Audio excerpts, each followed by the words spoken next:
2010 সালে লাভপুরে একটা case start হয়েছিল। ওটা আপনার একজন সানোয়ার শেখ বলে একজন, ওনার অভিযোগ ছিল ওনার পরিবারের 3 জনকে খুন করে দেওয়া হয়েছিল। অভিযোগ ছিল মনিরুল ইসলাম এবং তার দলবলের এগেনস্টে। তো পরবর্তীকালে পুলিশ এই ঘটনা তদন্ত করে চার্জশিট দিয়েছিল 42 জনের এগেনস্টে, কেমন, আর ওখানে ওই 22 জন বোধহয় নর্থ সেন্টার ছিল। তারপরে এই সানোয়ার শেখ অনারেবল কোর্টে মুভ করেন, হাইকোর্টে ফার্দার ইনভেস্টিগেশনের জন্য। অনারেবল কোর্ট সেটা অ্যালাউ করেছিলেন। সেই ফার্দার ইনভেস্টিগেশনের পরিপ্রেক্ষিতে আবার পরবর্তীকালে আরও 23 জন ওখানে ঢোকে, 42 আর 23 মানে 65 জনের এগেনস্টে চার্জশিট। আজকে সেটা কমিটমেন্টের দিন ছিল ওই রেকর্ডে, যে কারণে আজকে মুকুলবাবু বা আদার্স যারা আছেন, মনিরুল ইসলাম সাহেব, ওরা সব এসেছিল। যে রেকর্ডটা আজকে কমিটমেন্ট করে পাঠিয়ে দিল আমাদের অ্যাডিশনাল সেশন। আজকে সারেন্ডার করলেন? না, এর আগে উনি সারেন্ডার করেছিলেন। ওইটা হাইকোর্ট থেকে বেলে ছিলেন, হাইকোর্ট থেকে বেল পেয়ে উনি সারেন্ডার করেছিলেন। দীর্ঘদিন অসুস্থ ছিলেন, তারপর আজকে অর্ডার ছিল, সেই অনুযায়ী উনি আজকে হাজির হয়েছিলেন। পরবর্তীকালে এটা কি মামলাটা কোথায় যাবে? পরবর্তীকালে আমাদের অ্যাডিশনাল সেশন যে ওটা ট্রায়াল হবে। এরপরে কবে আসবে, কোনো ডেট? না, ডেটটা আমি এখনো বলতে পারবো। ওখানে একটা অ্যাপিয়ারেন্সের ডেট পড়ে, ওনারা সবাই ওখানে অ্যাপিয়ার করবেন। পরবর্তীকালে আবার ডেট ফিক্স আপ হবে, চার্জ ফ্রেম হবে, তারপরে এভিডেন্স হবে। তারপর একটা কেস হয়েছিল, এই যে সানোয়ার শেখ বলে যে ডিফ্যাক্টো কমপ্লেনেন্ট এই কেসের, সানোয়ার শেখ ওরফে কেলে, এ একটা কেস করেছিল যে এর যে ভাইগুলো ছিল 3 জন ভাইকে, এদের পরিবারের 3 জনকে এরা খুন করে, প্ল্যান করে খুন করেছিল এবং তার জন্য একটা কেস স্টার্ট হয়, মার্ডার কেস, তার সঙ্গে নানা রকম হুমকি। এবং সেইটা পরবর্তীকালে লাভপুর পিএস কেস নাম্বার হচ্ছে 5410, ডেটেড হচ্ছে 4/6/2010।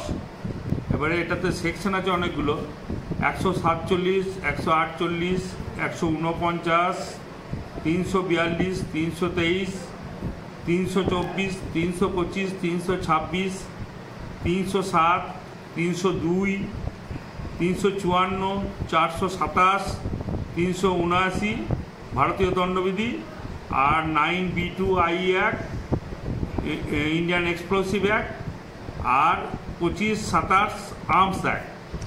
তারা কি আজকে বেল পেয়েছে? না, বেলটা এরা সবাই বেল পেয়েছিল। এবারে এরা দীর্ঘদিন ধরে কোর্টে আদালতে আসছিল না, নানা কারণের জন্য এই কেসটাকে এরা লিঙ্গারিং করছিল।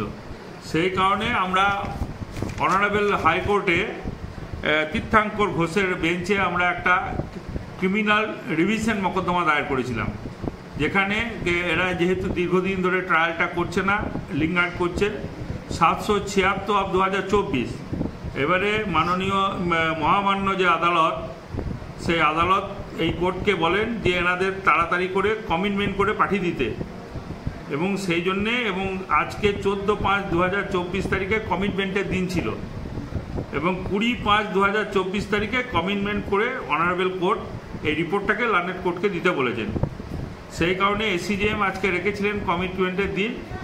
আজকে সে কারণে এই মুকুল রায়, এই কেসের আসামি একজন মুকুল রায়, তারপরে মনিরুল ইসলাম সহ টোটাল 65 জন আসামির বিরুদ্ধে চার্জশিট হয়েছে।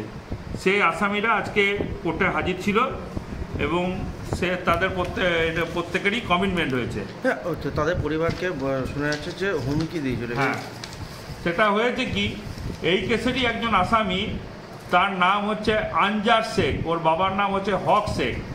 সে আজকে এই আদালত চত্বরে হাজির হয়ে এই আসামি যে বাদী আছে, বাদী সানোয়ার শেখ ওরফে কেলে, এর ভাই মজল শেখকে হুমকি দেয়।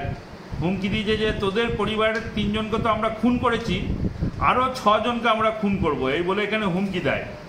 সেই জন্যে এই কেসের যে বাদী সানোয়ার শেখ